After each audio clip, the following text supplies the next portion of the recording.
Spos Met Duf.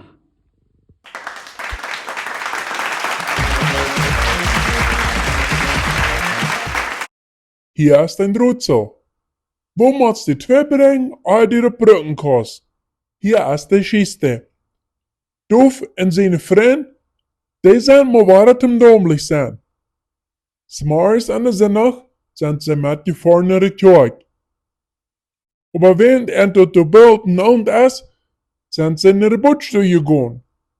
Daar heeft Duf de spreebuddel hem schijnregen vertuscht für een zuchtbloser. Nu zaten ze in de kerk, schmusteren en wachten wat de nächste naar de bootstoel gaat.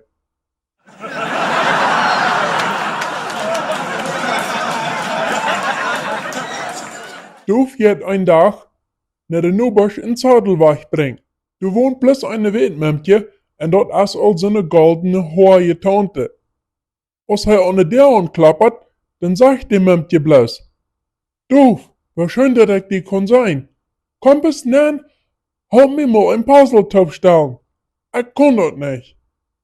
Duf gaat nan en dan zit hij bij de oude Nubertante af, de doos vol uitgeschat en hij kon ook goed zijn wat de trouble is.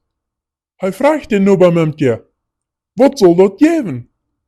De Nubermemtje zegt: na zoals dat op de doos weest, dan zal het een hoen geven. Nur ein klein stelzje kijken, dan zegt Duf te de Nubertante: komm, vielleicht kann wir ommals nicht das Puzzletop stellen.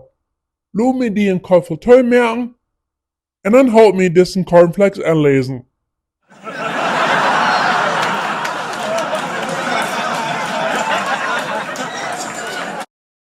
Wenn dich diese Geschichte interessiert hat, dann tu nicht vergessen zu subscriben und drück auf diesen nächsten kleinen Video ab, um noch eine Geschichte zu hören.